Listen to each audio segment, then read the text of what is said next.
લખપત તાલુકામાં જીઓ નેટવર્ક બંધ, ગ્રામજનોમાં ભારે રોષ। લખપત તાલુકામાં સતત 3 દિવસથી ભારે વરસાદને કારણે નદી નાળા ઉભરાયા છે।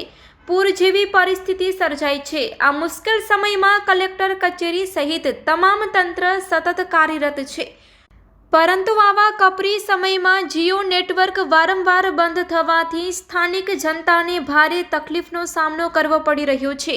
જીવન જરૂરી સંપર્ક સાધનોમાંથી નેટવર્ક સૌથી મહત્વનું બની ગયું છે, ત્યારે જીઓ જેવી કંપની દ્વારા બેદરકારી અતિશય શરમજનક ગણાય છે। ખાસ કરીને માલધારી વર્ગ, ખેડૂત અને જંગલ વિસ્તારમાં રહેતા લોકો માટે નેટવર્ક જરૂરી છે, પરંતુ આવી બેદરકારીથી તેઓ એકલા પડી ગયા છે। ગ્રામજનોનો ચેતવણી ભર્યો સંદેશ છે, જો તાત્કાલિક સુધારો નહીં થાય તો કડક કાયદેસર કાર્યવાહી અનિવાર્ય બનશે। Report by Adam Notiyar, Kutch care, bureau chief, Lakhpat taluka.